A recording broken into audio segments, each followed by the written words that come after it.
What is going on, everybody? Welcome back to Gamertag VR. Today we are reviewing Resist from the Binary Mill. I've played a few games from the Binary Mill, as I'm sure some of you have. In my 4 years in VR, they have brought Rush, which was an excellent wingsuit game with an awesome multiplayer. Mini Motor Racing X, which was a fun racing game. It also had a really cool Rocket League mini game, which not many people know about, but it's pretty cool. And then you have Gun Club. Now, one thing these games have all had in common, at least to me, is they are of a good quality, but they've never really had that mass amount of depth.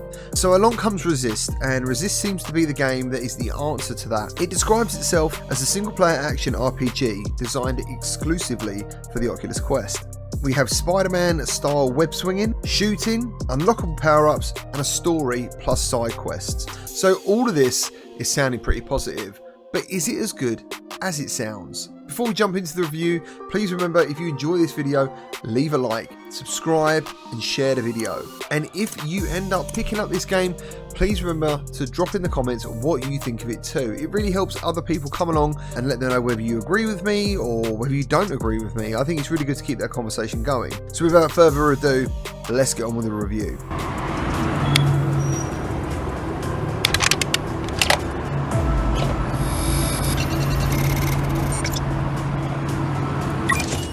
Okay, that's the last of the points of interest. There are more of those network towers scattered around the city.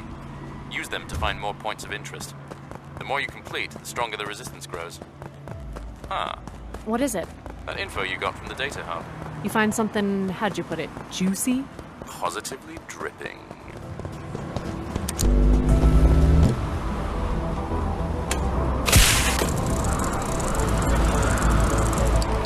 When I first started up this game, I couldn't help but be wowed by the graphics.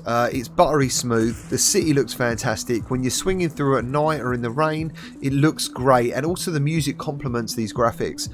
Definitely top-notch presentation with this one. The weapons look great as well, lovely futuristic look. I thought there could have been more enemy variety, but on the whole, for the story, it seems to suit and fit really well. Price of this game is $20, the install size is 1.5 gig, and they have said on launch day, which is today, there will be a day one patch which will include arcade swinging mode and 90 Hz mode. Now, when it talks about arcade swinging, when you play this game, you have the ability to choose how you swing around the city with an arc, and that arc can be controlled by a flick of the wrist, a turn of the head, or whatever arcade swinging mode is. I don't know. Looking at 90 Hz mode, I must admit, this game actually gave me a little bit of motion sickness. Not many games do that in VR. In fact, hardly any games have given motion sickness, but this game over time definitely did. Maybe because I'm tired. I've been up to a lot this week, and on that note, I haven't actually managed to finish this game. I've done 3.5 hours, but thanks to Get to the Chopper, which is the reason I feel confident to make this video, he has told me that the game is 4 to 5 hours long. He has completed it. Link to his channel is in the video description if you want to go and check it out. Other features of this game, I'd say more of a sandbox, because there is a limit to the city and you do get quite used to the city after a while. There are puzzles as well in the game, which are pretty cool, but they're not actually overly challenging. There's also online leaderboards to complete in skill challenges and prove your worth. The story itself is actually not too bad.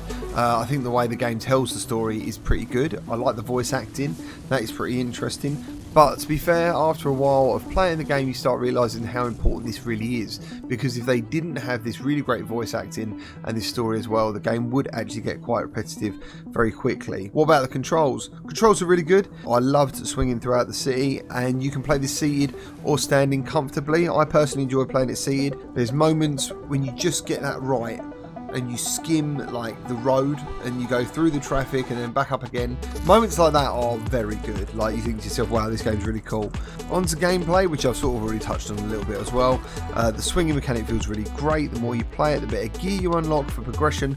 Different weapons as you go, different power-ups. You'll be expected to hack billboards, play mini games like very similar to Batman Arkham, where you've got to like swing through rings throughout the city or press certain buttons, land on certain pads.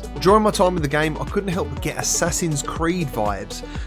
You go to certain stations, you do a little puzzle, and it unlocks other parts of the city that will show you challenges and stuff. You do some fights, you do some challenges, and then you move on with the story. So that's why I was saying the story is very integral to keeping this from feeling repetitive. What I was initially worried about is replayability. That's where I think this game will struggle, unless you're into online leaderboards, which they've said is part of the game. Now, personally, I haven't explored these, but they are in the options. So if that's something that excites you, being the fastest person to swing for a city or complete a challenge, then again, this game might be for you. Would I recommend this game? 5 to 6 hours of gameplay for $20. For that price, I would say yes. The game runs exceptionally well on Quest 2. I was impressed a number of times graphically, and as I said, swinging through the city feels really, really good. I think some people are going to get a real buzz out of that. Story's great.